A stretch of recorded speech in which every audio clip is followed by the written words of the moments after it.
Hello गते को सनाम को सगुन जोहार मानवा जुड़सी यूट्यूब चैनल रे आपे सनाम को सगुन दाराम तबे दिलाबुन गते तीन नवा वीडियो रे आबो गालमारा क्रिसमस परब बकराते और नवा क्रिसमस परब रे आलिया घारों रे से इᱧ घारों रे अकय को सेटर लेना ओना को फोटो को बुन नेला और फोटो को नेल बड़ा कते अब विशेष कते बुन गालमारा क्रिसमस परब दो चीत खातिर को मनावदा आदो दिलाबुन बिना बिलम कते वीडियो बन स्टार्ट कारगे आदो सनाम खय मांग रे अब थोड़ा गान बन गालमाराव लेनगे क्रिसमस बखरा तबे गाते को क्रिसमस परब नोआ दो क्रिसमस परब दो ईसाई हर दो बांगा पूरा दुनिया रेन मानवा को मनावेत कना आदो विशेष कते क्रिसमस रे दो क्रिश्चियन हर को गे को मनाव तहना और नोआ परब दो 25 दिसंबर माने दो 24 दिसंबर अयुब खन गे को मनावा और 25 दिसंबर दो दिन से चेदा से बाइबल रे से चलाव हजुक कान लई बड़ाते बडायोक कना जे यीशु मसीह जहां दो ईश्वर रेन एकापुत हपने ताहे कान और उनी दो प्रभु यीशु मसीह को मेताय कान तहन उनी दो मानवा रूप धारण कते से मानवा रूपे हताव लेदा उनी दो गोगो मरियावा कुकी रे 9 महीने ताहे लेना और ओंडे खन उनी दो जनामेनाय नवा धरतीपुरी ते नवा 25 दिसंबर हिलगे आदो 12 बजे निंद ओक्ते 24 दिसंबर निंद ओक्ते जनाम लेना ओना तेगी इना हिलग दो पूरे दुनिया रेन क्रिश्चियन को दो गोटा निंद गिरजे ओड़ा रे जारवा कते ओंडे को देवा सेवाया से उनिया परब ᱧᱩᱛᱩᱢ तेको गिरजेआ और अपनार रेन बोहा मिश्रा को को नेवता कोआ और नेवता कते उनको अको ओड़ा रे को हकवा और जम ᱧᱩᱭᱟᱠᱚ और एने सिरिङाको और पूरा को रस्क जोंगा एनते यीशु मसीह दो मानवा को लगी गी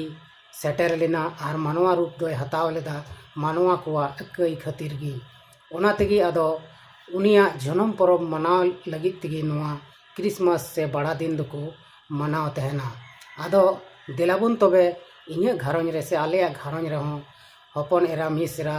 बोहा को गाते पेड़ा को सेटर लेना उनको फोटो क्लिप बोन नेल लेता को गे गाते को नोड़ा बोन नेलेत को नोड़ा दो जवाई कोड़ा को कना को और नोड़ा दो पतड़ा पिठा हुयुक कना और नुको नोड़े जवाई कोड़ा को दुड़ुब ठीक कना नुको दो हंडी चखना और पतड़ा पिठा को जमेत कना नोड़ा बल्टी को दोहो कदा और नुको दो पेने जवाई कोड़ा कना को पेनरा जवाई को कोड़ा और नुई दो गड़म गिद्र कना चरनी ठे फोटो कना और नोड़े नुको जवाई कोड़ा दो बल्टी को सुर कदा बल्टी रे तड़ी हंडी हिना और ओनागे को ᱧᱩᱭदा और पतड़ा पिठा को चखनायदा नोड़े मैडम बन नेले कना पतड़ा पिठा बनावेत कना और नुको जवाई कोड़ा जम चेत को इं हो नोड़े तिंगु कना इं हो पतड़ा पिठा अडिं कुसिया ओना इयते नोड़े गिं तिंगु कना आपे पे नेल दाड़ियाñ कना और नोंका लेकाते नोआ परब दो रस्क रिया परब कना ओनाते हपन एरा जवाई गंकी को जम ᱧᱩᱭेत कना नोडे नुई मारांग हड़ आलेरेन बोन नेले कना नुई दो इन दादा कनाय और नुई दो नोआ रस्क परब रे सेटर कना आले ओड़ा बगल रगे मिनाते और नुई दो नायके कनाय बिदिन धर्म रेन नायके बाबा कनाय और नोंका लेकाते आले जहां धर्म करम से नेवता बरकित मिना नोआ को दो हपन एरा मिस्क्रा को आले नेवता आगु को और नोआ परब दो अडी रस्क तले मनावा आडे पासे रेन तीना बिदिन धर्म रेन से आयमा गाते पेड़ा को मेना को सनाम ले नेवता को और रस्क हुलस जोंगाले नोड़े दो पूरा फैमिली बुन नेल दाड़े को कना आले रेन जहां दो आले रेन गिद्रा को कना को और पूरा फैमिली आले दो नोड़े जम ᱧᱩ कतले रस्क किदा नोआ परब रे आले दो ईसाई बिदिन रिया कोनो भेद भाव गे बनु तलेया और आतो रे हो से बोहा करे हो ओना इयते अडी रस्क मिसा कते आले दो नोआ परब ले मनाव तहना नोड़े दो जवाई कोड़ा को और पूरा फैमिली आलेया फोटो कना को नोड़े बोन नेल केदा नको नोआ फोटो क्लिप रे निना गिद्रा पुत्रु को हेज लेना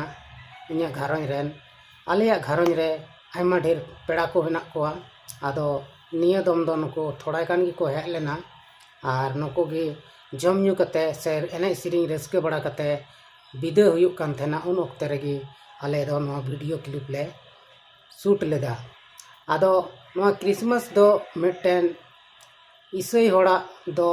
एकाल ईसाई हड़ मतवा दो बांग कना पूरा दुनिया रेन सनाम मानव जातिया कना से सनाम धर्म को मनावे से सनाम जाति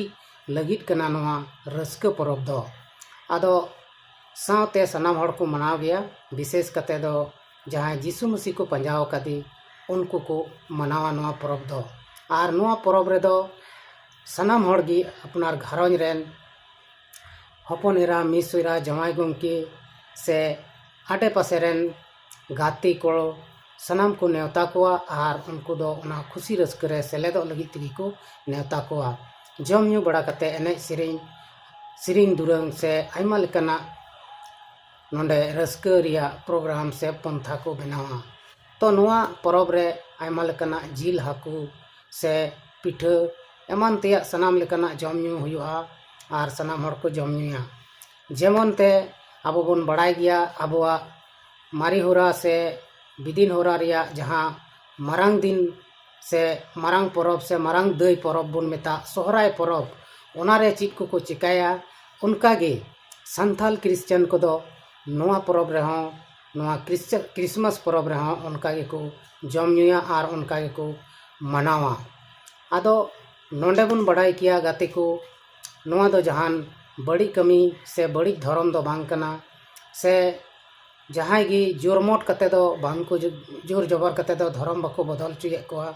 सनाम हड़गी अपनार इच्छा लेका से अपनार इच्छा अनुसार ते नवा क्रिश्चियन धर्म रेको हजुक कना और ओंडे उनको सुलुक शांति को नामेत ते ओना धर्म रेको ताहेनोक कना। मेनखान नितो आबो बन नेलेत कना सोशल मीडिया रे अडी आट वीडियो को वायरल कना जहां रे दो ईसाई हड़ा गिरजे ओड़ा को रपुदा जहां रे दो ईसाई हड़ को दाले को तोले को आयमा लेकाना को कचलोनेत को मेनखान गाते को नोआ दो बेस दो बांग होयुक कना। और जहां हड़ धर्म करम रे बांग को बड़ाया से धर्म करम चित कना उनको गिगी नोआ को दो को कमियत कना। नोंका बे बड़ी दो ओकाटा धर्म रे हों बनु अनांग से ओकाटा धर्म रेन हो जहां बेसते धर्म बखरा को बड़ाया उनको दो नोंका ताल दाल तपाम झगड़ा दो बांग को कमिया। मेनखान जहां गे नोआ को कमीदा उनको दो बेस दो बाको कमीदा उनको दो आकुआ धर्म हो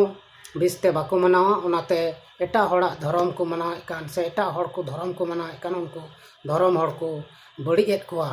आदो नितो दो उनको बलबला चलाक कना। मेनखान सेरमा रे मेनाई बाबा ईश्वर उनी दो नेनेल कान गया और उनी दो ना हापेन दिन रे उनको मिद दिन उना रिया हिसाब दोय एमाओ को गया। आदो गाते को तेहिं आबो नवा वीडियो माध्यम ते आबो बन बड़ाई किदा जे मेनते क्रिसमस दो चित कना और चिदा को मनावेत कना। नवा दो खाटो धारातिन बड़ाई चुकेत बुना और नोंका गे वीडियो जुदी मौज पे बुझावेत कान खान वीडियो लाइक शेयर तबन पे और चैनल को सब्सक्राइब तबन पे तबे दिलाबन तेहिं नवा वीडियो दो नोड़े गे मुचाद तबना मा तबे एंडे खान सनाम को गे इन सेन कोन मुचाद जोहार।